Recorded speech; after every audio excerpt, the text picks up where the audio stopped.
أما بعد فأعوذ بالله من الشيطان الرجيم بسم الله الرحمن الرحيم لقد رضي الله عن المؤمنين إذ يبايعونك تحت الشجرة فعلم ما في قلوبهم فأنزل السكينة عليهم وأثابهم فتحا قريبا صدق اللہ العظیم۔ سامعین محترم اور معزز ساتھیوں، اس کائنات کو اصل چلانے والے اللہ تعالی ہیں۔ اس کائنات کے اصل مدبر، تدبیر کرنے والے، کون سے حالات کب آئیں گے اور کیوں آئیں گے، یہ سب کچھ اللہ تعالیٰ کی طرف سے ہوتا ہے۔ اس لیے فاعل حقیقی یعنی حقیقت میں سب کچھ کرنے والے اللہ ہی ہیں۔ انسان تو بظاہر اسباب کے درجے میں ہے، اصل اللہ تعالیٰ کرنے والے ہیں۔ جو حکم اللہ نافذ کرنا چاہتے ہیں اس کائنات میں، اس حکم کے نافذ ہونے سے پہلے جو اسباب پیدا ہوتے ہیں وہ اسباب بھی اللہ ہی تعالیٰ پیدا کرتے ہیں۔ یہ الگ بات ہے کہ اللہ تعالیٰ اسباب کے محتاج نہیں ہے۔ اللہ تعالیٰ کسی حکم کو اس دنیا میں بغیر اسباب کے بھی نافذ کر سکتے ہیں۔ ہمارے اور آپ کے لیے کوئی فیصلہ ہوتا ہے اللہ تعالیٰ کی طرف سے، کسی کو ترقی دینے کا فیصلہ ہوتا ہے، کسی کو گرانے کے فیصلے ہوتے ہیں، کسی کے حالات کو اچھے کرنے کے فیصلے ہوتے ہیں، کسی کے حالات خراب ہونے کے فیصلے ہوتے ہیں۔ ان سارے فیصلوں کو نافذ کرنے کے لیے اللہ پہلے اسباب پیدا کرتا ہے۔ ایسا نہیں ہوتا کہ کسی بھی انسان کے حالات ایک ہی وقت میں خراب ہو جائے اور ایک ہی وقت میں اس کے حالات جو ہے اچھے ہو جائیں، بلکہ حالات کے اچھے اور خراب ہونے سے پہلے اسباب پیدا ہوتے ہیں کہ خراب ہونے کی وجہ کیا بنی اور حالات کے اچھے ہونے کی وجہ کیا بنی، اسی وجہ کو اسباب کہا جاتا ہے۔ اور یہ وجہ بھی اللہ تعالیٰ ہی پیدا فرماتے ہیں۔ اس کائنات میں اللہ تعالیٰ کے کچھ خاص بندے ہوتے ہیں اور کچھ عام بندے ہیں۔ ایمان والے بندے اللہ کے خاص بندے ہیں، اور جو غیر ایمان والے ہیں وہ اللہ کے بندے تو ہیں لیکن خاص نہیں ہیں۔ بہت سی مرتبہ ایسا دیکھنے کو ملتا ہے کہ جو اللہ کے عام بندے ہیں، جو خاص نہیں ہیں، وہ جو مانگتے ہیں ان کو مل جاتا ہے، ہر چیز ملتی چلی جاتی ہے۔ لیکن جو اللہ کے خاص بندے ہوتے ہیں انہیں ہمیشہ وہ چیز نہیں ملتی ہے جو اللہ سے مانگتے ہیں۔ بہت سی مرتبہ ایسا ہوتا ہے کہ ایسے حالات سے گزر رہے ہوتے ہیں کہ ایسا لگتا ہے کہ ہم ناکام ہو رہے ہیں، کامیاب نہیں ہو رہے ہیں۔ اور سامنے والا بندہ جو اللہ کا خاص بھی نہیں ہے وہ بظاہر کامیاب ہوتا ہوا نظر آتا ہے اور ہم ناکام ہوتے ہوئے نظر آتے ہیں، لیکن حقیقت میں ایسا کچھ بھی نہیں ہے۔ اللہ تعالیٰ کی نظر میں ہم کامیاب ہوتے ہیں، وہ ناکام ہوتے ہیں، لیکن اللہ پہلے زمین کو تیار کرتا ہے۔ ہمیں جو اصل کامیابی اللہ دینا چاہتا ہے، حقیقی کامیابی، اس کامیابی سے پہلے اللہ جو اسباب پیدا فرماتے ہیں ان اسباب میں بظاہر ایسا لگتا ہے کہ ہم ناکام ہیں، لیکن وہ اسباب حقیقت میں ہمارے کامیابی کے ہوتے ہیں، اور اللہ اندر اندر سے ہمیں تسلی دے رہا ہوتا ہے کہ کامیاب تم ہی ہوگے۔ جیسے مثال کے طور پر ایک آدمی ہے جو بہت سخی ہو اور اللہ نے انہیں بہت مال و دولت بھی دیا ہے، وہ بازار میں کھڑا ہو گیا، لوگ اس سے مانگنے کے لیے آئے، وہ سب کو دیتا جا رہا ہے، دیتا جا رہا ہے، دیتا جا رہا ہے۔ اس کا لڑکا بھی اس لائن میں آ گیا اور اس نے کہا کہ ابو جی ہمیں بھی پیسہ چاہیے۔ باپ نے سوال کر لیا تمہیں کیوں پیسہ چاہیے؟ اوروں سے سوال نہیں کیا، لیکن ان سے کیا ہو گیا، سوال ہوا کہ تمہیں پیسہ کیوں چاہیے؟ بیٹے نے کہا کہ مجھے آئس کریم کھانی ہے، فلاں چیز کھانی ہے۔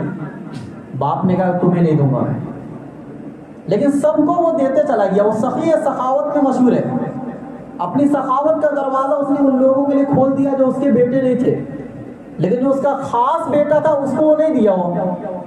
کیا اس سے دشمنی کی وجہ سے نہیں دیا؟ نہیں، باپ اندر سے تسلی دے رہا ہے کہ بیٹا تمہیں ملے گا، وہ ملے گا جو اس سے بہتر ہوگا، لیکن ابھی نہیں ملے گا۔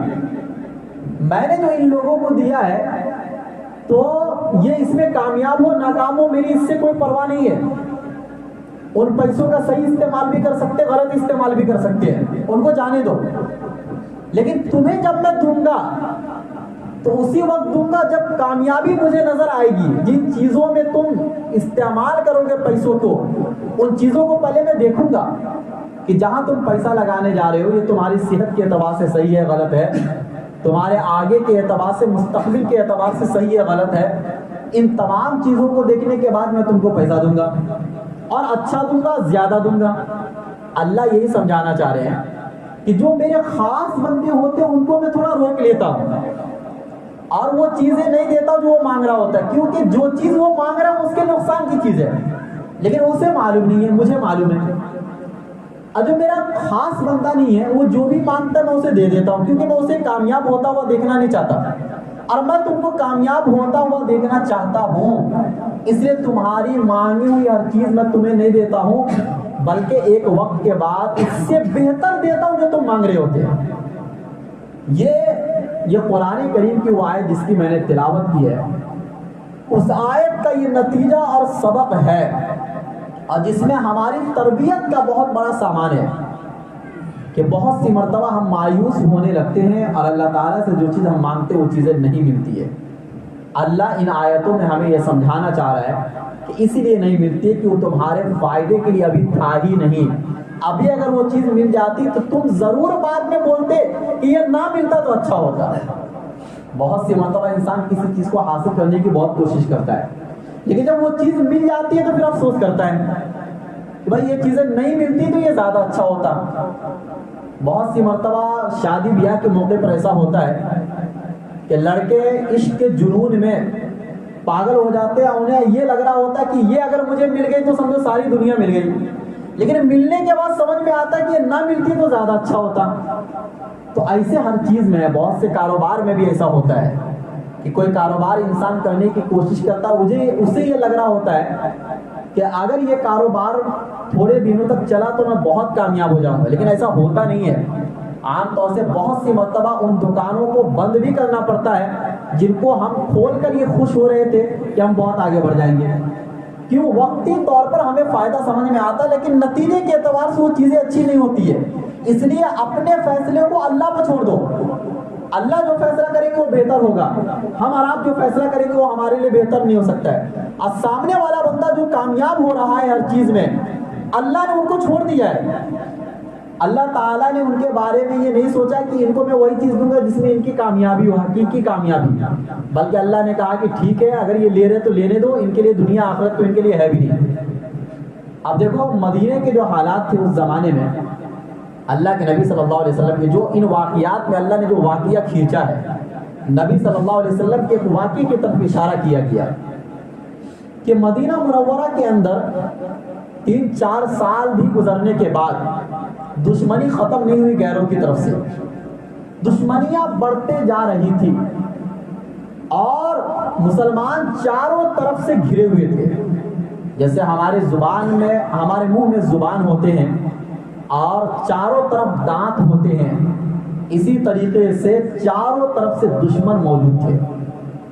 مدینہ کے جنوب کی طرف مکہ، اور مکہ کے سارے لوگ اس زمانے میں کیا تھے؟ دشمن تھے، کیونکہ اس وقت تک غیروں کا قبضہ تھا مکہ کے اوپر۔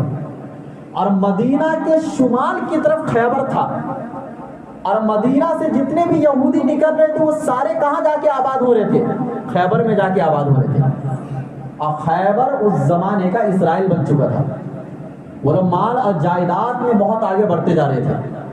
اور مدینے میں بھی جو کچھ یہودی بچ گئے تھے، ان یہودی کے ذہنوں میں مسلمانوں کی دشمنی بہت زیادہ تھی، چونکہ پہلے بازار مدینہ میں یہودی کی بستی میں لگا کرتا تھا، لیکن جب مسلمانوں کی آبادی بڑھ گئی تو اب بازار مسلمانوں کی آبادی میں لگنے لگ گئے، جس کی وجہ سے ان کے کاروبار کو نقصان پہنچا، اور ان کے کاروبار کو نقصان پہنچنے کی وجہ مسلمان تھے۔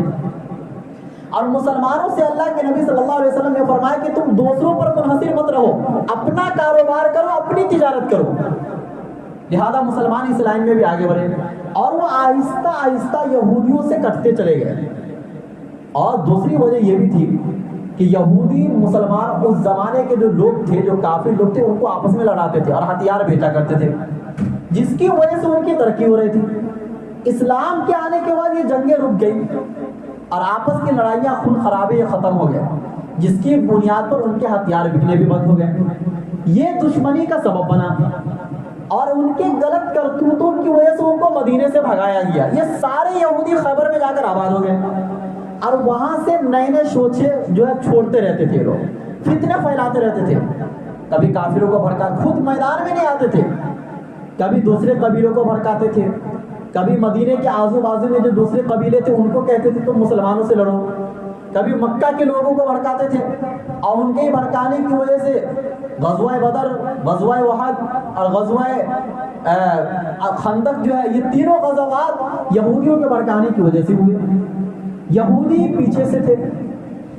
لہٰذا اللہ تعالیٰ کو یہ معلوم تھا کہ مسلمان اس وقت میں دونوں دشمنوں سے ایک ساتھ مقابلہ نہیں کر سکتے ہیں، خیبر والوں سے بھی اور مکہ والوں سے بھی. لہٰذا اللہ تعالیٰ نے یہ چاہا کہ ایک طرف سے امن اور سکون مسلمانوں کو ملنا چاہیے، تبھی تو دوسرے دشمنوں سے مقابلہ کر سکتے ہیں. اس کے لیے اللہ تعالیٰ نے حالات کو پہلے سے بنایا. مکہ کے کافر بھی جنگ کرتے کرتے تھک گئے تھے، اب وہ زیادہ جنگ کرنا چاہتے نہیں تھے. اور مسلمان جو 17 مہینہ بیت المقدس کی طرف گھوم کر نماز پڑھے تھے، اس کے بعد حکم آیا کہ آپ کعبۃ اللہ کی طرف گھوم کر نماز پڑھو. مسلمان کعبہ کی طرف گھوم کر نماز تو پڑھ سکتے تھے، لیکن کعبہ تک جانا ان کے لیے ممکن نہیں تھا. کعبہ میں جانا اتنا ناممکن تھا کہ ہم سوچ بھی نہیں سکتے تھے. آج کے حالات کے اعتبار سے کوئی مسلمان مکہ جا ہی نہیں سکتا تھا، کعبہ کا طواف کر ہی نہیں سکتا تھا. لیکن ان کے دلوں میں حسرت تھی، ان کے دلوں کی تمنا تھی اور وہ آرزو رکھ رہے تھے کہ ایک موقع ایسا مل جائے کہ جس میں ہم کعبہ کا طواف کر سکیں، ہم عمرہ کر سکیں. چونکہ مدینے میں بھی جو ایمان آیا تھا وہ کعبے کی وجہ سے آیا تھا. جو مدینے کے لوگ حج کرنے آتے تھے اور مینا کے میدان میں اللہ کے نبی صلی اللہ علیہ وسلم نے مدینہ والوں کو سمجھایا تھا اور اسی مینا کی وادی سے اسلام پھیلا تھا مدینے کے اندر، جس کا سبب حج بنا تھا. ورنہ اس کے علاوہ کوئی اور وجہ نہیں تھی اللہ کے نبی صلی اللہ علیہ وسلم کے مدینے جانے کی. اللہ کے نبی تو مدینے گئے بھی نہیں تھے، اس سے پہلے اسلام پھیل چکا تھا اور اس کی وجہ کعبہ بنی تھی. لہذا مدینہ کے جو اصل مسلمان تھے ان کے دلوں کی بھی تمنا تھی کہ کاش ایک موقع ملتا مکہ جانے کا اور ہم اللہ کے گھر کی زیارت کر لیتے. اور ان کی تمنا ہماری تمناؤں سے زیادہ تھی. ہمارے دلوں میں بھی آج کل تمنا ہوتی ہے کہ ہم کعبہ کی زیارت کریں، حج کریں، عمرہ کریں، لیکن چونکہ ان کا شہر تھا، ان کا وطن تھا، جس کی بنیاد پر ان کے دلوں میں تمنا اور بڑھتی جا رہی تھی. تقریباً 6 سال گزر گئے اور انہوں نے کعبہ کا رخ تک بھی نہیں کیا. 6 سال کے بعد اچانک اللہ کے نبی صلی اللہ علیہ وسلم صحابہ کو فرماتے ہیں کہ میں نے خواب دیکھا ہے کہ میں کعبۃ اللہ کا طواف کر رہا ہوں.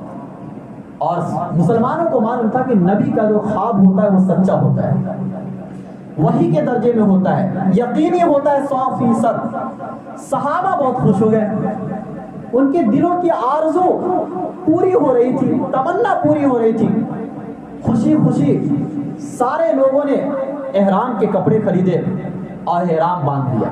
اللہ کے نبی صلی اللہ علیہ وسلم نے بھی فرمایا کہ کل کو مکہ کی طرف روانہ ہونا ہے اور مسلمان بڑھ چڑھ کر مطلب حصہ لیے.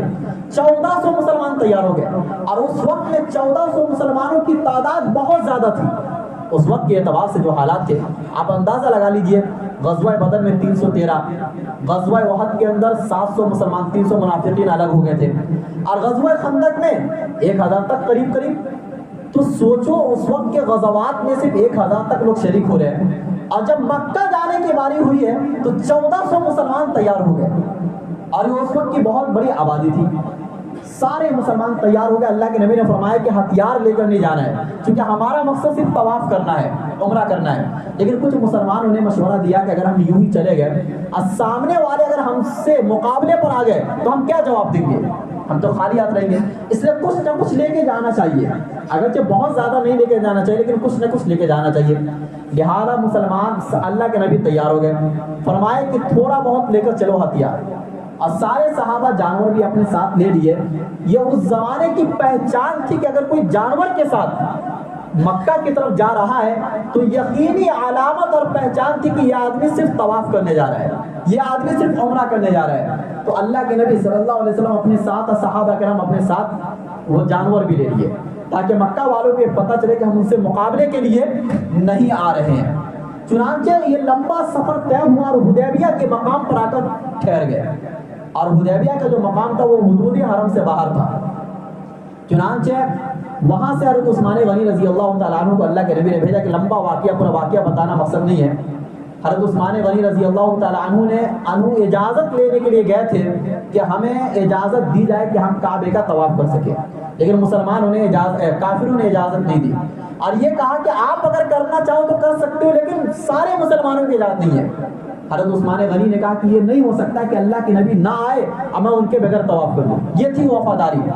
کعبہ نظروں کے سامنے تھا, وہ طواف کر سکتے تھے, اور اس وقت میں طواف کرنا کوئی زیادہ ٹائم نہیں لگتا تھا آج کے مقابلے میں.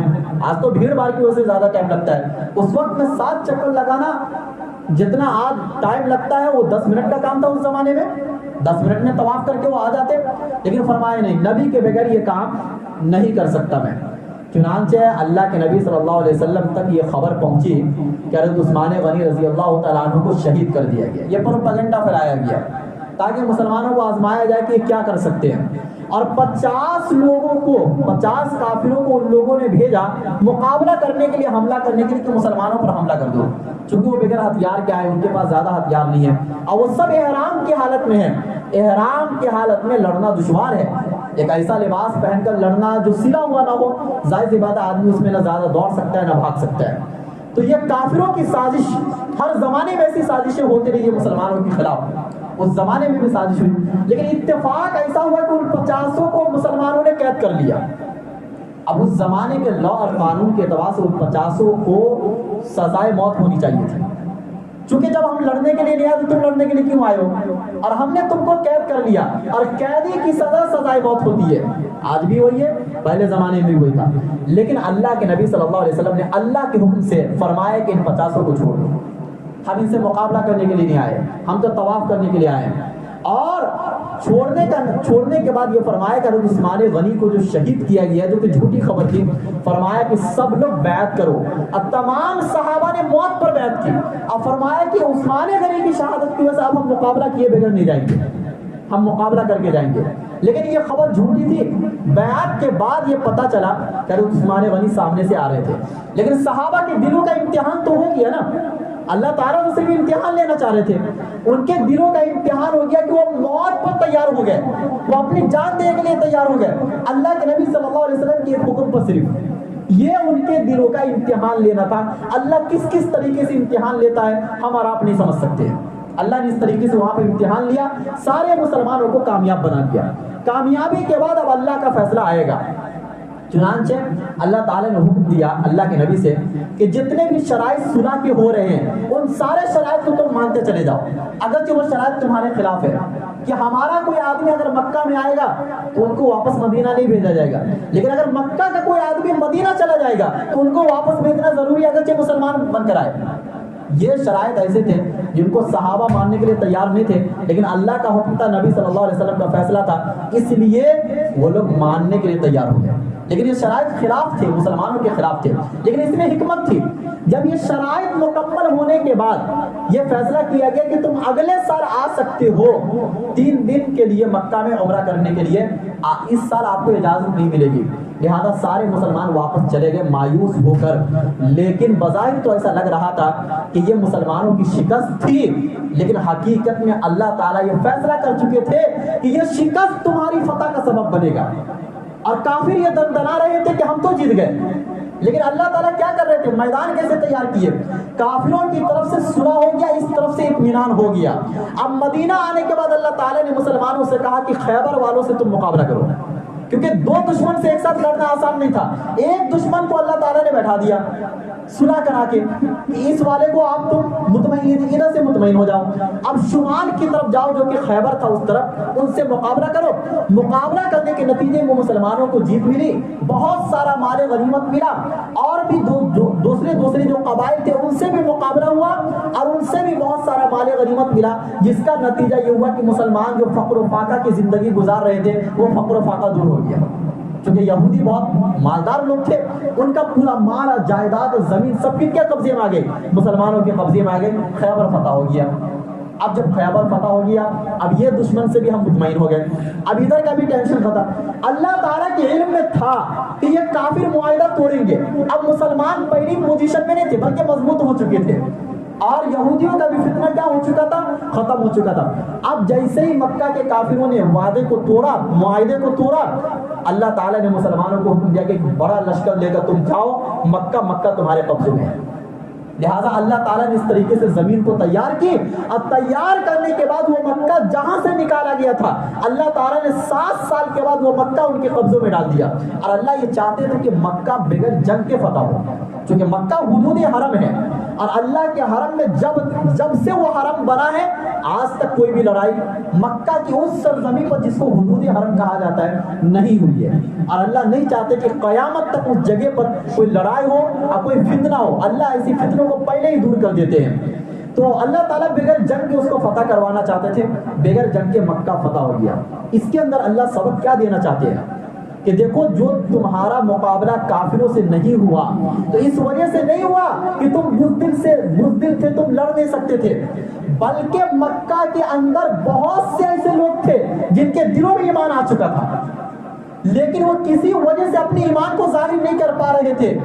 یہ جو بڑے بڑے کافر موجود تھے جن کی وجہ سے, جن کے ڈر کی وجہ سے وہ ایمان کو ظاہر نہیں کر پا رہے تھے, اگر تمہارا مقابلہ مکہ والوں سے ہو جاتا تو سب سے بڑا نقصان یہ ہوتا کہ جن کے دلوں تک ایمان پہنچ چکا تھا ان کو تم دشمن سمجھ کر مارتے, حالانکہ وہ تمہارے دشمن نہیں تھے, لیکن وہ تمہارے علم میں نہیں تھا, وہ میرے علم میں تھا. اس سے کیا پتا چلا کہ بہت سی مرتبہ دنیا تبدیلی سے گزر رہی ہوتی ہے, ایک بڑا انقلاب آنے کو ہوتا ہے, بڑی تبدیلی آنے کو ہوتی ہے, لیکن اس تبدیلی سے پہلے اللہ حالات کو پیدا کرتا ہے, اللہ اسباب کو پیدا کرتا ہے, اور ان اسباب میں بظاہر ایسا لگ رہا ہوتا ہے کہ یہ ہماری شکست ہے. کیا ہے؟ ہماری شکست ہے, لیکن اللہ پورے میدان کو تیار کرتا ہے. جس طریقے سے مکہ کو فتح کرنے کے لیے, اور مکہ میں جو بہت سے مسلمان تھے ان مسلمانوں کے ایمان کو ظاہر کرنے کے لیے اللہ تعالیٰ نے پہلے میدان کو تیار کیا, اور وہ میدان ایسا لگ رہا تھا کہ اس میں مسلمانوں کی شکست ہے, لیکن حقیقت میں جب نتیجہ نکلا تو نتیجہ نکلنے کے بعد پھر سارے مسلمان اور سارے صحابہ نے کہا کہ اصل فتح تو صلح حدیبیہ تھی. اصل فتح کیا تھی؟